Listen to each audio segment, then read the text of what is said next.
Sanibona, Dumelang, Abshen, Khwemore, Molweni, bonjour. Igama lami ngunjabulo kaManyoni. Ngiyanamukela ke kule ngxoxo yethu yanamuhla lapho sidingida khona uhlelo lokwakhiwa kwamatemu terminology development.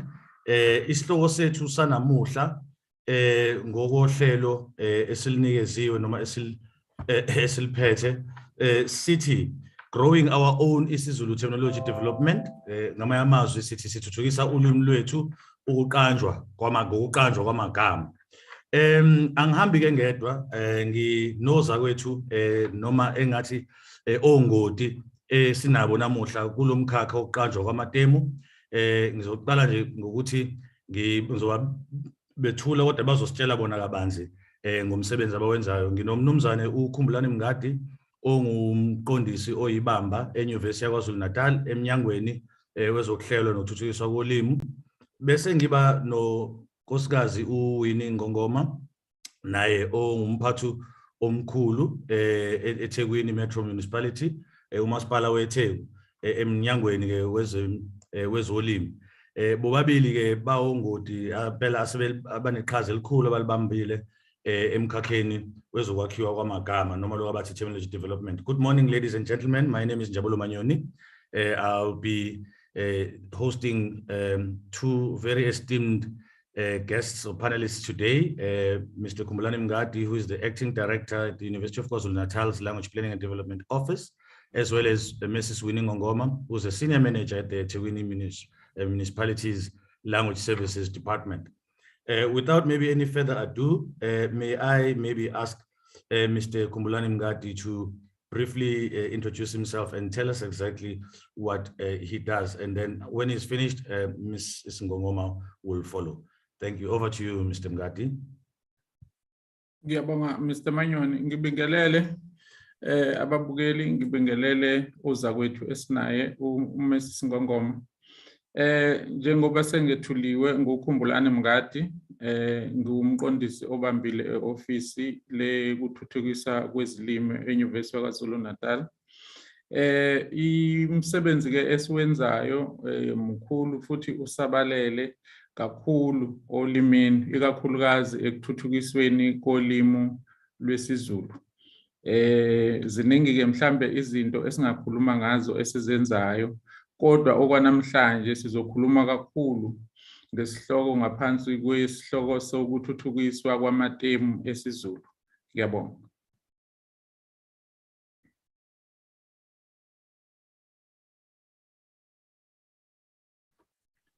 Mrs. Ngongoma, over to you.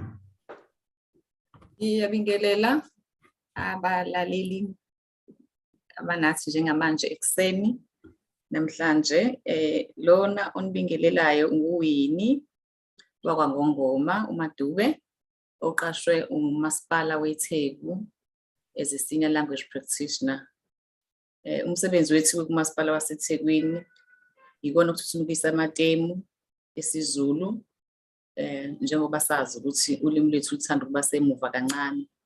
Ngakho ke umsebenzi wethu mkhulu kakhulu uqinisekisa ukuthi ulimi lwesiZulu alufi, futhi abantu baseThekwini banelungelo lokuthi bathole lonke ulwazi kamasipala ngolimi lwabo lwebele. Sina ke eThekwini siqhakambisa kakhulu isiZulu ngoba KwaZulu-Natal ilalo ujule khona kakhulu ulimi lwesiZulu, futhi abantu abaningi abahlala esifundazweni sethu bakhuluma isiZulu. Ngakho njengomasipala weTheku thina sisebenzisa kakhulu isiZulu nesilungu. Ezinye ke nje izilimo siyazisebenzisa lapha nalapha uma ziceliwe. Kepha nje umsebenzi wethu kakhulu sigxile nje ekumusheni nasekutolikeni ukuthuthukisa amatemu esiZulu siwasusa kawesilungu. Siyabonga. Sibonge kakhulu Madube, sengokubiza ngoMadube. Sibonge kakhulu. Ngicabanga ukuthi njengoba nje nilalele bakwethu bezithula, siyabona ukuthi kuningi esizokufunda nesizokuthola okuwulwazi mayelana nalomsebenzi wokuthuthukiswa kolimi lwesiZulu ngokwakhiwa kwamatemu. Mhlawumbe sisaqhubeka nje lapho ake ngithinte kuwe Mnumzane uMngadi mayelana mhlawumbe nomsebenzi owenziwa ihhovisi lakho kulomkhakha. Sicela nje ukuthi usichazele kancane ukuthi ngabe mhlawumbe iziphi izinto enizenzayo ngoba abantu abaningi mhlawumbe lolu hlelo nomsebenzi wokwakhiwa kwamagama bangangawuqondi. Mhlawumbe siqale ngokuthi nje usinikeze mhlawumbe incazelo ukuthi ngabe kuyini bese ke yini mhlawumbe eniyenzayo bese mhlawumbe ke sibone ukuthi akukho mhlawumbe singabuye sithi uxoxa futhi ngosusinikeze kona. Ngiyabonga. Sibonge kakhulu Mnumzane Manyoni. Inyuvesi ngiyacabanga ukuthi abantu abaningi bazokhumbula ukuthi inyuvesi ngo-2013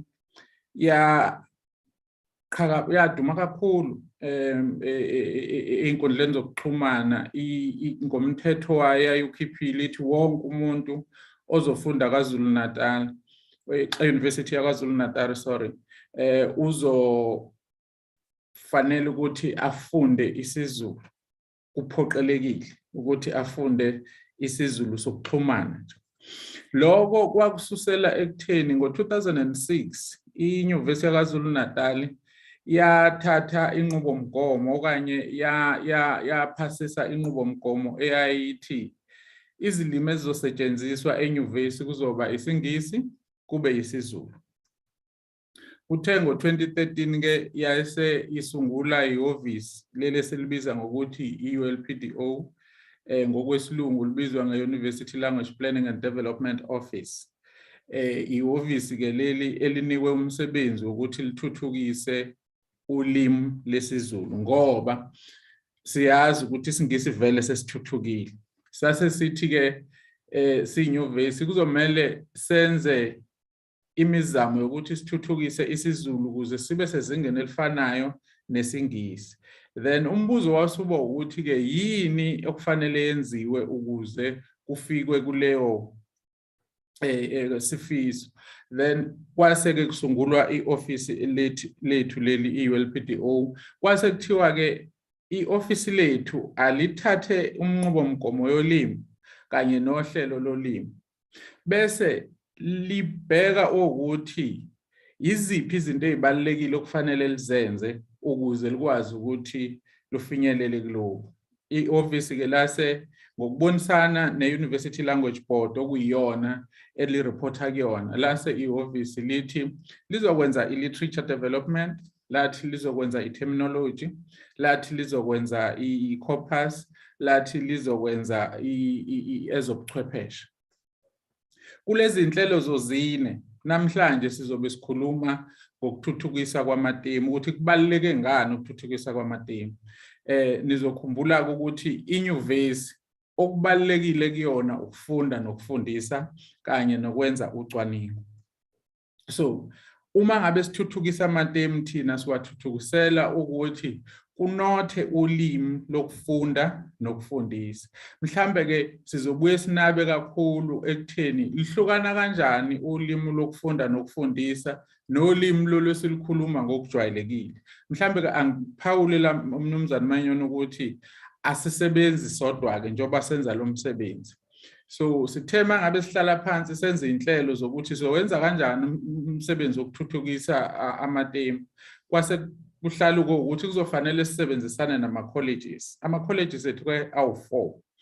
Then College of Humanities, College of Health Sciences, College of Management and Law, bese kuba ilokhuzana i-College of Health.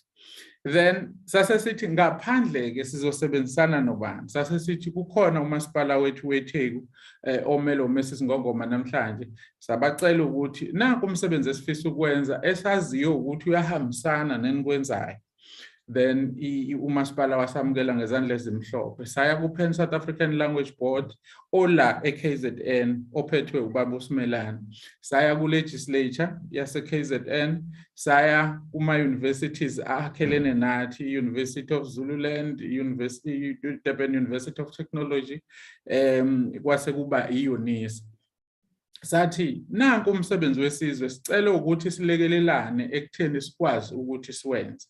Mhlambe ke mase siqhubeka futhi sizobe sesichaza ukuthi iziphi izitepu okanye imaphi izigaba esisebenzisile ekutheni sithuthukise ulimi. Ngicela nje ukuthi mhlambe ke ngime la okwamanje. Ngiyabonga. Siyabonga kakhulu Mnumzane Mngadi. Ngicabanga ukuthi abalaleli babheme bakholwa ngoba abantu abaningi bayazibuza ukuthi kuzithiwa kwakhiwa amagama nje kusuke laphi. Ngicabanga ukuthi lokho usinikeze kona kukhombisa ngempela ukuthi kungani inyuvesi ihlupha ngalomsebenzi. Mhlawumbe ke sisalapho kulolu hlelo ukuthi ngabe mhlawumbe lo msebenzi wenziwelwana enyuvesi. Ake sibheke mhlawumbe ngasohlangothini lamasipala weTheku ukuthi khona mhlawumbe ngabe lo msebenzi wenziwa kanjani anokuthi mhlawumbe ngabe nawo izathu zokuthi kwenziwe lo msebenzi.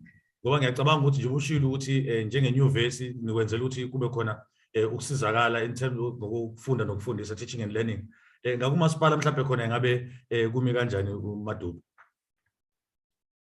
Bonke Manyoni, kuthina ke njengomasipala ubaluleke kakhulu lo msebenzi wokwakhiwa kwamatemu ngoba njengoba siya language practitioners nje ongoti bolimi lwesiZulu sisebenzisa kakhulu ulimi lwethu lebele.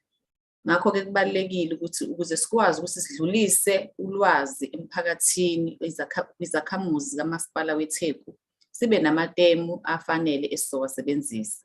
Singazigcini nje sesithatha amatemu esilungu sesiwashutheka embhalweni yethu yesiZulu.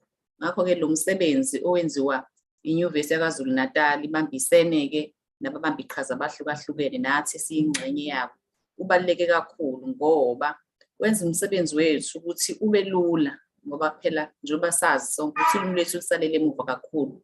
Lisalidibange kufanele lihanjwe uqinisekise ukuthi amatemu lawa ayathuthukiswa futhi ayasatshalaliswa emphakathini ukuze uwazi futhi uwamukele ukuze nathi sikwazi ukuthi siwasebenzise.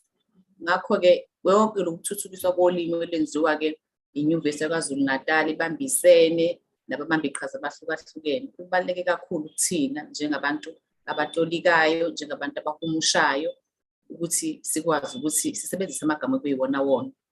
Siphinde futhi asisize ekutheni nendlela asatshaliswa ngayo sifinyelele kalula kuwona. Isibonelo nje siyazi ukuthi kukhona i-term bank esetshenziswayo khona lapho enyuvesi yaKwaZulu-Natal esikwazi ukuthi singene kuyona mase sixakekile nje senze umsebenzi.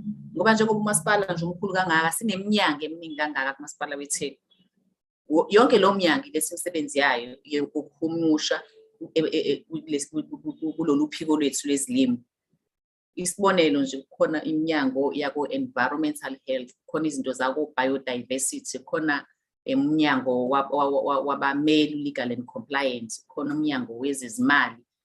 Ngakho ke yabona wonke lama domains abaluleke kakhulu kumasipala wonkana. Ngoba masenza nje isibonelo masenza i-budget speech, inkulumo yesabelo mali eyayibe khona ngo-April kuya ku-May. Amagama ezezimali awekho kakhulu esiZulwini. Ngakho ke lokho esokuthuthukisiwe KwaZulu-Natal enyuvesi yaKwaZulu-Natal siyakwazi ukuthi singene kubona sibheke ukuthi kambe sakwenza amagama ezezimali sathini ngalamagama anje. Sikwazi ukuthi siwasebenzise lawo magama nokunothisa kakhulu ulimi lwethu luthuthukise lubeke ezingeni eliphezulu kakhulu. Ngiyabonga. Kakhulu Madubi, yazi wavusa omunye umcabango esenginawo manje la mhlawumbe ngizobe sengithatha ngokuphosa kumnumzana uMngadi lo mbuzo ngoba uthinta indaba ye-budget speech ezezimali okuyinto ebaluleke kakhulu. Manje baba uMngadi ngike ngezwe la ukhuluma ngezigaba ukuthi amatemu ayahamba izigaba. Mhlawumbe akusicathulisa ukuthi lamatemu kazobe setshenziswa uMadubi mangabe sehumusha i-budget speech bakusiya ku-April nje. Sinasiphi isiqiniseko sokuthi asuke enemba esho lento le ngempela esuke ishiwo ngebudget ngesilungu. Iziphi izinto eniyenzenze mhlawumbe njengenyuvesi nina ngoba phela nakhona mase kufundiswa funa ingane zifundiswe ngamatemu asho lento le ngempela. Kufanele ngisibonele mengabe nje uthisha wa health sciences ethi abdomen. Ingane ufuna icabanga iabdomen ngempela kodwa ngesiZulu. Ngeke mhlawumbe unganginika netemu leabdomen mase uqedile ukuthi yini ngesiZulu. Kodwa awusichaze ukuthi mhlawumbe yini eniyenzayo ukuze niqiniseke ukuthi lamatemu ayanemba futhi asho lokho kusuke kushiwo. Ngibonga. Inyuvesi ngicabanga ukuthi sonke siyazi ukuthi inyuvesi isikhungo semfundo ephakeme and kubalekile ukuthi uma ngabe senza umsebenzi silandele imbandela yokwenza umsebenzi oseqophelweni eliphezulu. One le yokuthi singawenzi sodwa enye yezinto esiqinisekisa ngayo ukuthi lo msebenzi uba seqophelweni eliphezulu. Thina ke inyuvesi indlela esenza ngayo siye sifike sibe nama colleges njengoba ngike ngasho ekuqaleni.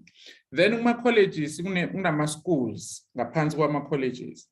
So ama schools iwona ayeze kuthina athi ngiwu psychology.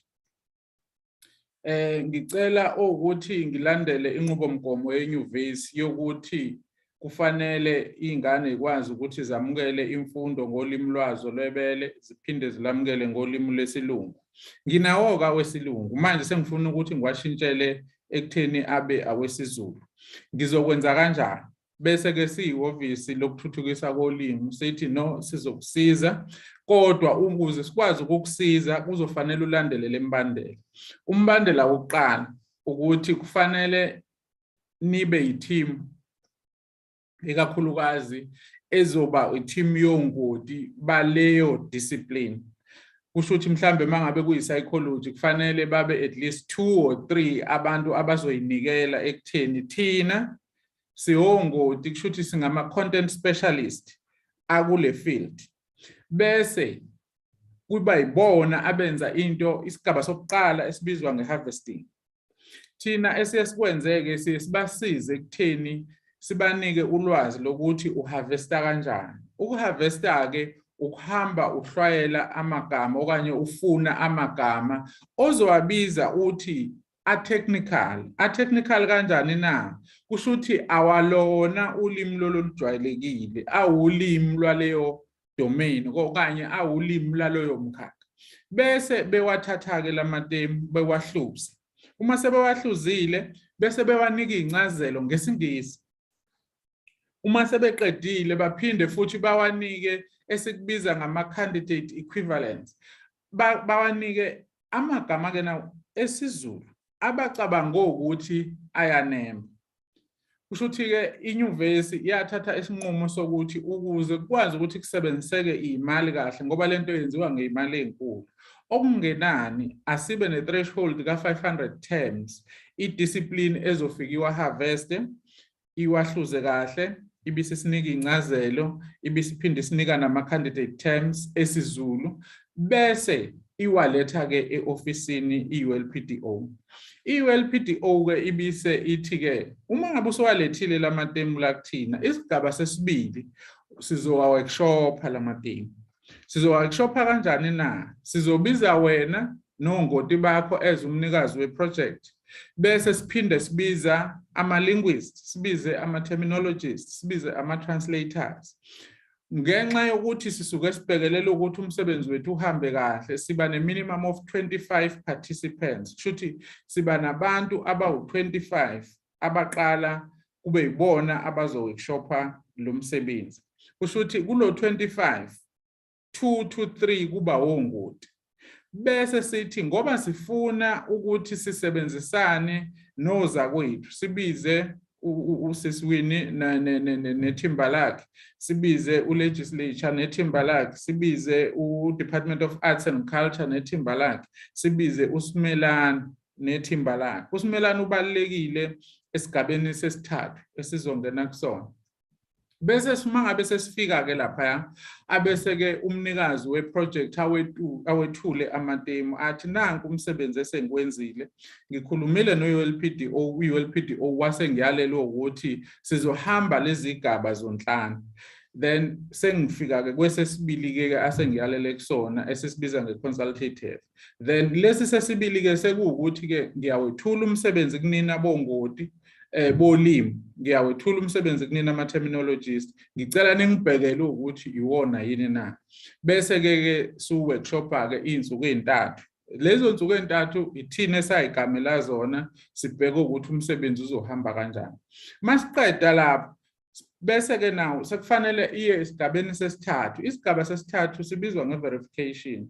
Lesigaba sesithathu sesizobhalela ke nawo i-South African Language Board ebizwa nge-Pan South African Language Board rather ebizwa nge-PanSALP uma ngabe unqamulela sithi ke PanSALP sesicela ke ukuthi manje amatemu sefike wawathola uproject leader wawaprocessa isigaba sokuqala sawathatha sawabeka esigabeni sesibili sawa-workshop. Manje sekuyisigaba ke sesithathu sesicela kube wena osenzela umsebenzi wokuverifya. Why sibhalela uPensalp na? uPensalp iwona statutory body owona omandatwe ukuthi wonke umsebenzi esizowenza ophathelene nokuthuthukiswa kolimi, especially i-terminology. Kukhona nokunye abakwenza but especially i-terminology. Ibona abazoba nekomiti elizoverifya liphinde listandardize ukuthi lo msebenzi wamukelekile usungasetshenziswa esikoleni usungasetshenziswa emphakathini. Then mase sisuka kuleso sigaba sesithathu siya kwesesine esisibiza nge-standardization.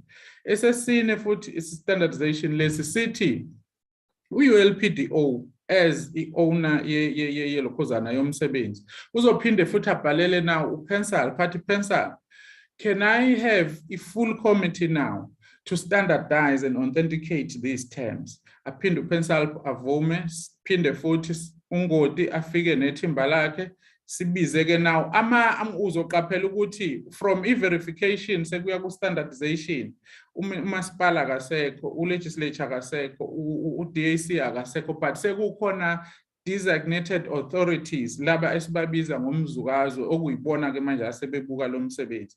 Baphinde bawubuke futhi izinsuku ezintathu bawubukeze, ba-consult ama-dictionaries, ba-consult ne-specialist. I-specialist is verify ukuthi lento esisho ku-phase 1 akuseyona but naku asetholile okuyi-improvement kulungiswe nangapha esezulwini. Then iphase yokugcina ke es5 sekuwukuthi ke lo msebenzi ke uma ngabe usunikwe i-stamp of approval by uPensalp sekufanele ke now suprinte as i-gloss qala kushuthi as uhlu lamatemu esizowasebenzisa then sesingakwazi ukuwasebenzisa. Uma ngabe sesiqeda ke lapho mhlawumbe kokugcina kwenzela ukuthi nginqamlele okugcina ke manje sesibheke ekutheni ke uma sesuka kuma-glosses sekufanele ayoproducwa as ama-dictionary. Kuthatha isikhathi ukwenza lokho. We can either produce them or publish them as online dictionaries or ama-hard copy dictionaries. Ngicela ukuma lapho kwamanje.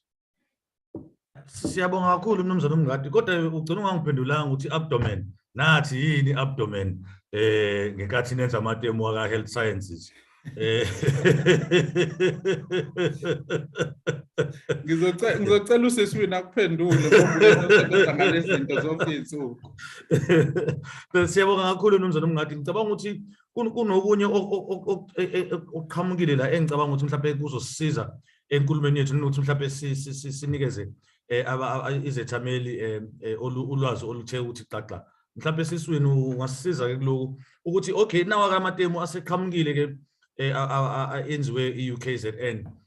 Nina mhlawumbe ke njengomasipala lamatemu mhlawumbe niwathole kanjani noma mhlawumbe banithumelela noma uyawathatha meniqeda lapha consultation ukuthi ngiyintshontshele mhlawumbe umphako wami engizohamba nawo sengiye office. Mhlawumbe nina niwathola kanjani lamatemu sengikhuluma njengabanye babantu abasebenza ngawo lamatemu akhiwayo? Bonke Mnumzane Manyoni. Amatemu lawa thina ke njengabasebenzisi bawo siwathola lapha kwi-app ya senyuvesi yaKwaZulu-Natal, iZulu lexicon. Ngiyaqonda ukuthi njengamanje leyo app isa-upgradewa, isalungiswa ngoba njoba uMadlokobe esechazile igaba ziningi futhi njoba ziziningi nje izigaba nawo lo msebenzi wenziwa ngokwama-faculties ngekwezikole njoba echazile. Ngakho kuma senze umsebenzi nje wakalo uzolungiswa lo msebenzi uthi mase sekuyi-final product then ke ebese ke uyafakwa ke kwi-app yenyuvesi ebizwa ngeZulu lexicon. Ngakho ke ngiyabona ukuthi isikhathi uyaye le app lesi isikhathi siningi ihambe i-upgradewe ukuze kufakwe umsebenzi wakamuva ogcine ukwenziwa ngokuhlanganyela inyuvesi nababambe iqhaza abahlukahlukene. Siwuthola kanjalo ke thina lawo matemu. Uma kukuthi akungeneki kalula kwi-app ikhona futhi ne-term bank yenyuvesi esetshenziswayo. Nayo ilink yakhona uyakwazi ukuthi ungene khona kuleyo term bank. Uma uyivula nje i-term bank nayo futhi nama-domains ahlukene. So ngakho ke uyakhetha ukuthi mina njengoba namhlanje kumbe njengoba inyanga izayo nje izoqala sizobe sesehla senyuka sigijima ngendaba yesabelo zimali zikamasipala. Ngizobe sengazi ukuthi fanele ngibheke mina laphaya koko ematemini ezizimali. Ngivule kwi-term bank, ngisebenzisa ilinki, ngingene ke bese ngikhetha ke umkhakha lo engizobe ngisebenza ngawo ngaleso sikhathi. Ngifake ke amatem ami, item leli engilisebenzisa, ngilifake bese ngiyalisearcha ke. Kune-button lokusearcha lapha, inkinobho yokusearcha. Ekuyiyona ezobheka leli gama olufunayo. Uma likhona lelo gama selasetshenzwa, laphasiswa, kumbe labhabhadiswa ngokolimi lwethu ke lasematemini siyabhabhadiswa. Bese ke uyalithola ke kwi-app noma ulithole kwi-term bank yasenyuvesi ke yaKwaZulu-Natal. Ngiyacabanga ukuthi izona izindlela lezi sisebenzisayo ngoba okuyizona ezisemthethweni, ngoba lawa esisuke esikade siwasebenza kwi-consultative stage akusuke ngakabi amabhabhadisiwe, ngakho ke asinalilungelo lokuthi siwasabalalise nje kanjalo. Ngakho ke kubalekile ngempela ukuthi noma ngabe uyile njengombamba iqhaza uyile kwi-consultative stage ukuthi lawo matema asuke esahlaza esezonkankanywa ahambe ayobhabhadiswa i-pencil nje bebekile umnumzana Madlokovu ukuthi singawasebenzisa. Ngaba ukusiza nje ukuthi ube nawo, kodwa okusemqoka ukuthi lawo asuke kwi-consultative stage asikwazi ukuwasebenzisa, kufanele sisebenzise lawo esiwathola kwi-app okwamagama asebusisiwe abhabhadiswa, ube sebenzise lawo akwi-term bank. Iyona ndlela ke siwathola ngawo lawo matemu uma sisenza ke umsebenzi wethu wokuhumusha nokutolika. Ngiyabonga kakhulu Madubi. Mhlawumbe yazi enye into ngijule ngilalele usiswini ekhuluma ngawo amatemu lawa nokuthi mhlawumbe asuke setholakala kanjani uma ngabe senziwe. Kufike indaba la mhlawumbe omunye umuntu angabuza ukuthi njengoba esebenza nje iziphi izinto ezikhona mhlawumbe eziqiniseka ukuthi lamatemu ayi-quality, indaba ye-quality assurance. Mhlawumbe mnumzane Mngadi ngisengibuyela kuwe ngohlelo lwenu lwenzayo iziphi mhlawumbe izinto noma izinyathelo enizithathayo uqinisekisa noma to ensure ukuthi there is what we call quality assurance with products and the products that you then disseminate at the final stage of these processes? Yes. Quality assurance protocol that we follow often is that of the statutory bodies. The statutory bodies, like I indicated earlier when I was dealing with the stages, is responsible for ensuring that whatever we produce is of high quality. So what necessarily happens is the application from ULPDO to the Panel South African Language Board states that we have workshopped our terms. What now we are requesting from PENSA, we are requesting that the technical committee looks at what we have processed, and in their look or in their assessment, what they look for, one, they look for linguistic correctness of what we have put out, because it's their responsibility to do that. They are responsible for orthography. Two, they look at the choice of equivalents that we have put forward. The ones that I was saying, we are calling them candidate terms. What happens is, when you are in the forum, you are discussing each and every term. Oftentimes, you find that the interpretation is subject to 2 dimensions, 3 dimensions, depending on how the committee has debated on it. What would then be a recommendation, which is part of the ISO standards, is that let's have synonyms, or let's have 3 candidate terms that the committee will look at and determine if they need to stay as 3 or we need to have 1. What the guidelines are saying insofar as terminology development is concerned is that where possible, you must avoid synonyms. Why do you have to avoid synonyms? Is that if you are to produce an unambiguous equivalent, you do not have to have 2 or 3, you must have 1. But in cases where there are different interpretations of a concept at hand, then you may have 2 or 3. And what again I need to emphasize insofar as this development is concerned is what Winnie was indicating, to say, when you are developing these languages, we are developing them for high-end use. That is, we are developing them to be academic languages. And if we are developing them to be academic languages, we need to be very careful in terms of how we develop those terms, because the possibility does exist that you may misinterpret the term and then you are misleading the student. So what we do to ensure that we do not misinterpret or we avoid ambiguity, every stage, from stage 1, that is harvesting, up until the standardization and authentication, we call upon content specialists. What content specialist does, or what they do, if there are many, they ensure that they debate the concept thoroughly from a scientific point of view, from an application point of view. Then when they give us the context in which the term is used, then we are in a position to develop or to recommend an isiZulu equivalent. Then what again people would appreciate is the fact that our languages, in terms of their conventions, they are different from English.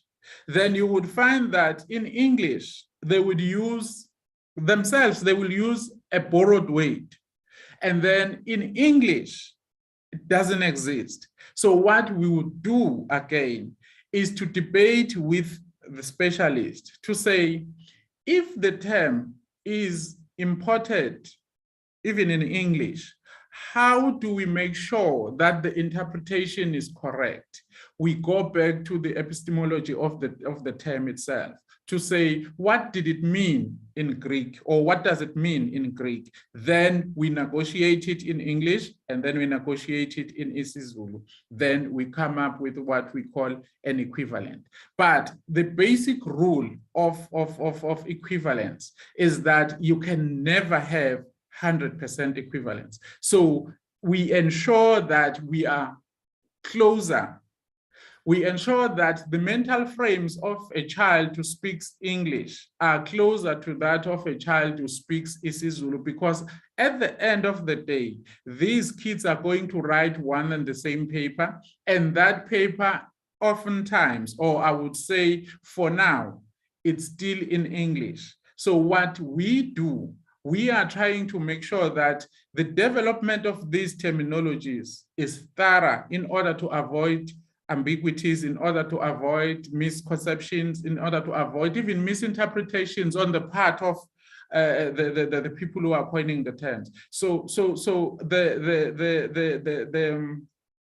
what I will call the processes that we are following are thorough in such a way that we often not finish the 500 simply because it takes too much time for us to arrive at a particular conclusion. But the idea behind is to ensure that the mental frames of these two speech communities are constant.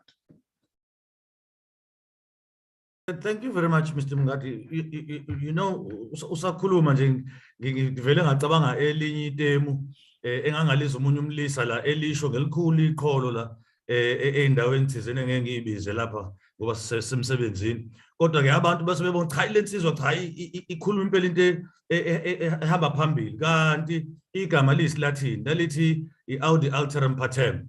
Manje kodwa ngendlela elisebenzisa ngayo uyabona ukuthi uNkabi wayesebenzisa igama liyisilathini nje ubona ke ufuna ukuthi adidise ababelalele. Ngase ngihamba ngiyolibheka ngabe mase ngilithola, hayi man, lo nto isho lomlisa esebenzisa le temu nento itemu lisho ngoba lona lisho ukuthi ukulalela inhlangothi zombili, kodwa yena ngendlela esebenzisa ngayo hayi cha wayeqonda ukuthi insizwa yenye inamanga. kodwa engazange afuna ukuthi asho nje kanjalo usuke efuna ukuzwakala nje ushuthi ngamazwi zama uchaza ukuthi amatem lawa singawasebenzisa nanokuthi sikhombise ukuthi usuke ungasakhulumi nje ulimi lase esidlangalaleni lasemgaqweni noma olujwayelekile kodwa mase usebenzisa amatem usuke sewukhuluma ngizothi njengesikhulu kulowo mkhaya bengicela mhlawumbe ngapha ukuthi ngilokhuze ngibuyele kwena Mngadi Madubi kubaleke ngani mhlawumbe ukuthi sikuhlukanise lokuthi lolu limi lolu ulimi ke lolu longodi noma labantu bomkhakha lolu ke hayi lolu ulimi nje lomphakathi mhlawumbe lokho kubaleke ngani mhlawumbe ngokomsebenzini wenzayo nangajikelele nje emphakathini. Ngibonge Manyoni leli phuzo liphakamisayo njengamanje kumbola uvezayo libaluleke kakhulu ngoba indlela esebenzisa ngayo ulimi ayifani ngempela. Indlela okhuluma ngayo ayifani indlela obhala ngayo. Indlela okhuluma ngayo emsebenzini emhlanganweni ayifani nendlela okhuluma ngayo lapha elokishini uhleli nolova abangani bakho. Ngakho kubalekile ukuthi ngempela indlela esebenzisa ngayo ulimi usebenzise ulimi ol-appropriate in a certain setting. Njoba nje usho nje ukuthi lo lisibonela dusenza njengamanje ungathatha item ngoba ulizwile awulazi kahle ukuthi umsuka walo uthina awuyazi incazelo yalo lekitem usuyalisebenzisa nje bdlapha emphakathini ngoba mhlawumbe usufuna ukuyiphakamisa ubonakala ukuthi wena wazi kangcono.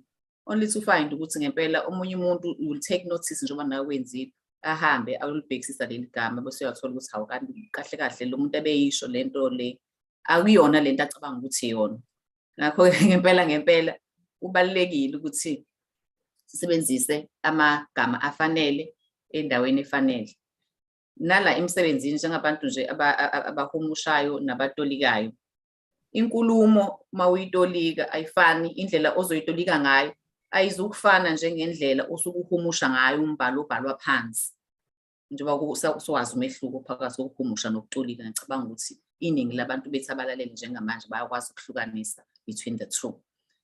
Bese nakhona la ekubhaleni into engeke ngiyigcizelele emsebenzini ukuthi nakhona mase sibhala indlela yethu yokubhala futhi ayifani. Uma ngibhala ngihumusha umbhalo o specific to i-department mhlawumbe yakwa-environmental health ayizukufana nendlela engizokwenza isihumusho sami esiya ephepheni ezasegagasini ngibhala istory. Indlela nje yokubhala nendlela yokukhuluma ayikaze yafana. Usiphinde futhi senze kunomsebenzi sibuye siwenze futhi osuke kiwe eradweni uthola ukuthi mhlambe uMandla Malakwane lapha yakaWater uzoba neslot okhosini eyokhuluma nje ngeindaba zamanzi mhlawumbe ukukhuluma ukuthi amanzi fanele sonke kanjani njengoba sazi ukuthi eSouth Africa sinenkinga yesomiso.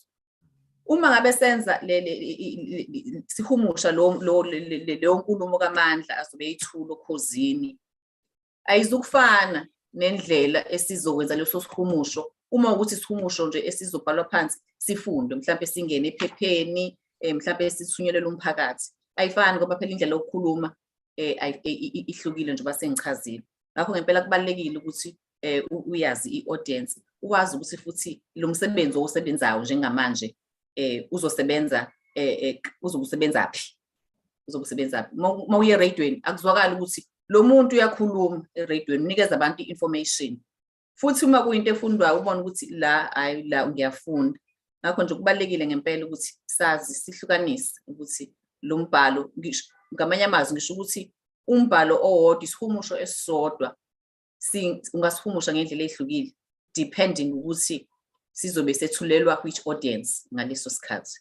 Ngakho ngempela leli phuzo olubuzayo weManyoni libaleke kakhulu ngoba uma sewenza umsebenzi o specific to a certain department ufanele ulandele indlela yakhona abasebenzisa ngakhona amatemu uthinteke nongoti balowo mnyango njengoba noMadlokovu bese ke wathinta ukuthi uma sesenza izinto ezi-field specific zemkhakha ethile zama-college athile kuba khona ongoti balapho kulowo mnyango akuyibona basisizayo ukuthi basinikeze i-guidance ukuthi kahle leli gama lisho ukuthini. Nathi futhi sisebenzisa uhlelo olufanayo ngoba njengoba ngisho ukuthi thina sabantu bolimi asuyazi asinayo information ephelele ngezinto ezenziwa ema-departmentini athile. So mase kufika i-document nje for translation, it then becomes difficult for us ukuthi sivele senze nje si-translate into esingayazi. Kufanele sibathinte ongoti baleyo department basicacisele ukuthi leli gama sisebenzisa kanje kanje. Engicacisa kona ukuthi ngempela indlela yokukhuluma nendlela yokubhala nokuthi ubhalela bani, uzobe ukhuluma nobani, ukhuluma emhlanganweni oformal, ukhuluma in an informal setting, ukhuluma eradioweni uzobe ulalele nogogo wasemakhaya nomkhulu phansi lapha eMkhomazi, bakwazi ukuthi bakuzwe bayizwe kahle futhi inkulumo yakho. Yabo. Sibonge kakhulu Madube, usungisizile sengazi ukuthi kanti ekhaya semkhomazi. Mhlawumbe sengibuyela kuMnumzane Mngadi. Mhlawumbe ke ngoba uMadube uthinta iphuzu elibalekile la ukuthi sisuke lamatemu siwakhela ukuthi asebenze ezimweni ehlukahlukene. Kubaleke ngani ke mhlawumbe ukuthi sibheke lokho abathi i-currency. Singasasho i-currency lezi zimali. Ngokwesikhathi esiphila kuso samanje. Mhlawumbe kunamthelela muni noma kunaqhaza elini noma kubaleke ngani kulomsebenzi wamatemu? Ngiyabonga kakhulu Manyoni. Uma ngabe sikhuluma nge-currency yolimi, sikhuluma ngokuthi uma ngabe ulimi lolo okuthiwa liyathuthukiswa selithuthukayo, liyokwazi yini ukuthi lisebenze lifane nezilimi lezi zamazwe ngamazwe, your French, your English, your German, your Portuguese, or amanye ama-languages amakhulu kanjani. Into ebalekile la mhlambe kufanele siyiphawule ikakhulukazi for i-audience yethu, ilento yokuthi language and heritage, language and identity, language and culture are all intertwined. Intertwined in a sense that if ever you are to talk about internationalization, I will make an example of what is currently being discussed as an academic discourse, decoloniality. People are talking about decoloniality out of context if they are leaving out the language aspect, if they are leaving out the cultural aspect, if they are leaving out the identity aspect, because language defines who you are. You can only express yourself fully in the language that is your native language. So the idea that our indigenous languages don't carry the same currency as English and French is misplaced. Misplaced in a sense that we are not asking the right questions. The right question is, why is it left behind? It is because of apartheid. We all know that apartheid regarded our languages as colloquial languages, that languages that are only good for domestic use.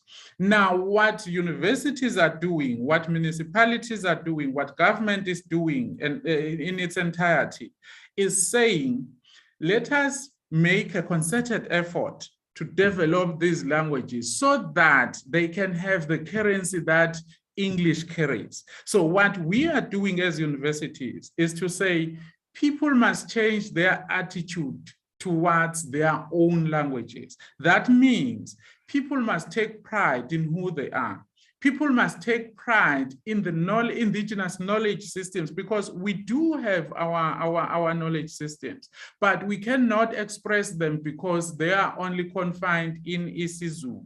We need to take it up to say, let's develop isiZulu so that we can do research in isiZulu, so that we can administer our companies in isiZulu, so that we can trade in isiZulu.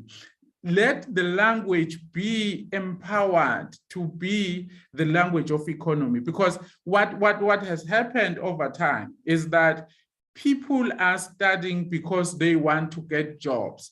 Let's go back to the purpose of studying. The purpose of studying is for knowledge production. The purpose of studying is for ensuring that one is self-reliant. You cannot be self-reliant if your own language is underdeveloped.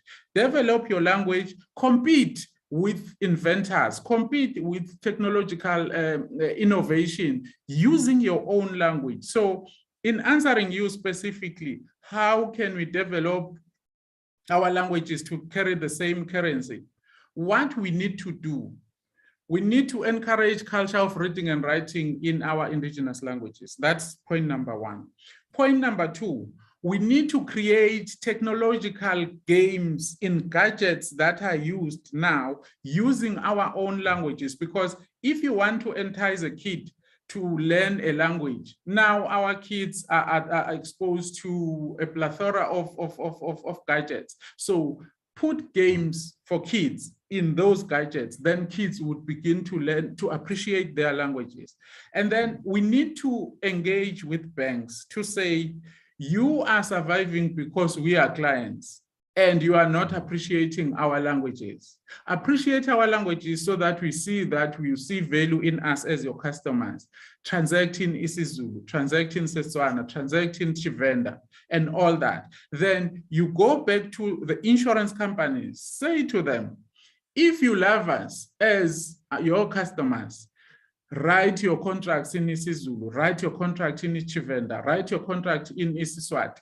In so doing, you are improving the currency of our indigenous languages. So there are quite a number of methods that we can use to ensure that the currency of our language is improved. And then the attitudes of the speakers themselves, because it's not white people who have negative attitude towards our own languages, it's ourselves. So we need to change that in order for these languages to be developed, in order for these languages to be languages of trade, to be languages of technology, to be languages of development, and to be languages of use anywhere.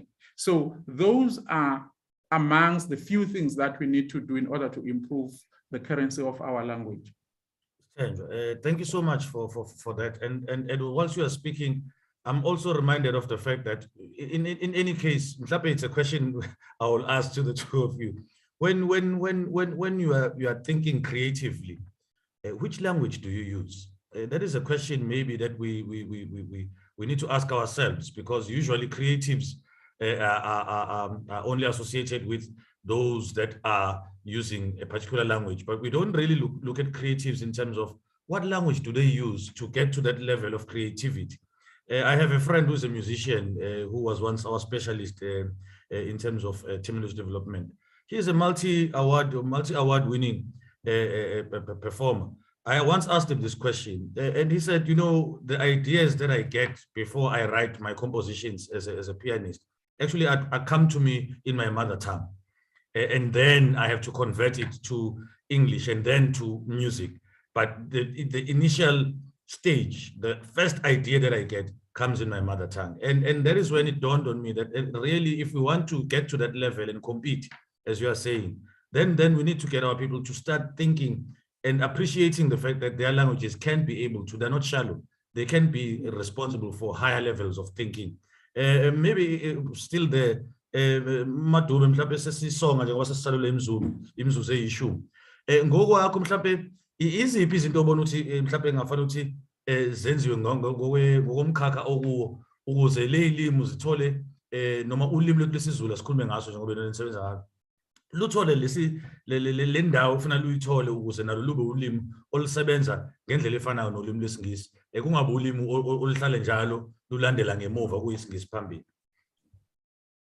Bonke manyoni ngalo umbuzo obalekile kakhulu lowo. Ziningi izinto esingazenza ukuqinisekisa ukuthi ulimi lwethu luyathuthuka futhi luba sezingeni lesiZulu. Ngeshwa ke imizamo nje esiba nayo yonke ihambe idinge imali. Which is always a problem with the government, including the municipalities. Na noma imiphi imicabango oba nayo ukuze ukuthi iphumelele uzodinga imali ekugcineni ukuze kuthuthuke ulimi. Mawuthi uthi uyangqongqoza eminyangweni lapho ezezimali ukuthi hayi ikhona yini ibudget yenu isabelo mali somnyango wenu sincane ngeke nikwazi ukuthi nenze leyo projects So nje inkinga enkulu nje sesihlangabezane nayo wilolo ukuthi in as much as thina sama language practitioners sabantu abakhuthaza ukusetshenziswa kolimi siye sisekuhambeni kwethu sihlangane neminyango levalwayo ukuthini uma sesithi sicela imali zokwenza izinto ezithize. Kepha ke nje bese shilo nje uMadlokovu ukuthi it starts with us. Yonke indawo ingabe njengoba uchaza nawe ukuthi nama creatives imicabango yakho ifika ngolimi lwebele. Yonke indawo nje it starts with us ukuthi thina njengabanje njengomasipala nje uwonke. One siba nemhlangano kunamakomiti amasipala akhiwe. Ngaba wamawadi ngaba amakomiti aqondene neminyango ethize ebhekela iminyango ethize. Kulawo makomiti njengoba sazi ukuthi inhlangano ebusayo iyona enenombolo eziningi noma nazo ihambe zehle kodwa ke okusalayo ukuthi abantu baseThekwini abaningi bakhuluma isiZulu. Amakhansela amaningi regardless yokuthi awe ruling party but majority of our councillors are blacks. Yeah. So why do we have these meetings in English? Standing committee meetings in Zwelani ngesingisi, chairperson is black, the majority of the members are black.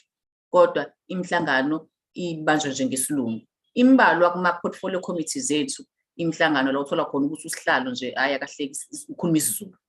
Why? Into leyo kufanele sikhuthaze ukuthi asikhulumeni isiZulu emhlanganweni. I-exco angwazi amalungu e-exco majority yawo imnyama. Sebathumela utolika ukuthi bayosebenza kule mhlangano. Isikhathi thola ukuthi umuntu sethi akasakukhuthalele nokuya ekomidini lakhe ngoba ufika ekomidini lakhe kuthiwe hayi sizokhuluma ngesilungu. Kakhulukazi mangabe ingekho imishini leyo yokwenza i-simultaneous interpreting kusho consecutive law uzokhuluma ulinde bese uyangena uzokhuluma isikhulumo ulinde bese uyangena uyatolika. Abanye bathi thatha isikhathi hayi masisebenza notolika umhlangano wethu uyadonsa uthi wayihlala sokudinga sokubiza masidinga umuntu usehlela kasenzi lutho ngempela ithina isezandleni zethu ukuthuthukisa ulimi. Njengoba desho noMadlokovu ukuthi emabank why say emabank isama clients amakhulu amabank kodwa yonke into siyithola ngesingisi ambalo amabank asebenzisa isiZulu imbalo yakhona ngesiZulu. Nathi njengomasipala weTheku sinalelo joka kufanele siqinisekise ukuthi siyawenza ukuthi imbalo yethu itholakale nangolimi lwesiZulu. Uyahamba uya kuma interviews ubiziwe emsebenzini la uyafika emsebenzini bonke abantu abakwipanel abakubuza imibuzo inhlolo lwazi yakho le bamnyama. Uyafika lapha kuqhufuza isingisi. Yesani isingisi ngoba sonke sibamnyama. Sikhulumelana isingisi kuma interviews. Khona kodwa nakhona hayi indaba yesingisi in the main ikakhulukazi indaba ye-sign language. We do have deaf employees kumasipala. Uma ngabe beza kuma interviews baya lethelwa ke otolika ke bebolimi lwezimpawu. Kwesinye isikhathi nakhona futhi uphinde uthole ukuthi abantu abanalo nolwazi ukuthi kwalolimi lwezimpawu lisebenza kanjani. Uthola ukuthi umuntu ubiziwe kwi-interview baloku sebethi uyazi wena usize la besifuna utolika we-sign language kodwa manje inkinga yethu interview ngalolusuku kodwa futhi asimtholi. Ngithi mina animtholi nenze kanjani nje baningamtholi nje. Hayi siyamfonela kodwa manje asikwazi ukuthi akaliphendula ucingo lwakhe. Ngithi njengoba nimfonela ngithi niyazi ukuthi udeaf lo muntu uzoluzwa kanjani ucingo. Send an email, send a WhatsApp, send an SMS. Ngakho kuqala kuthina ukusazi yonke into ne-culture yabantu njengabo labo bakhubazekile ukuthi impilo yabo isebenza injani, ucommunicate kanjani nabo. Baningi abaphuthelwa ama-interviews ngobunxa ukuthi umuntu waka-HR ukhohliwe ukuthi kambe lo muntu akezwa kufanele ngisendele i-email or i-SMS or i-WhatsApp message ngimeme kwinhlolo lwazi. Ngempela nje it starts with us. Ithina kufanele sisukume sisho ukuthi sicela izinto ngesiZulu. Lapha yako kuma insurances bakhona abantu abakhuluma isiZulu kodwa njalo mase befuna ukudayisela le insurance yabo bakuqhufuzela isingisi. Mangafuni ukuthatha mina ngivele ngisa ngibuza ukuthi uthini isingisi angisazi.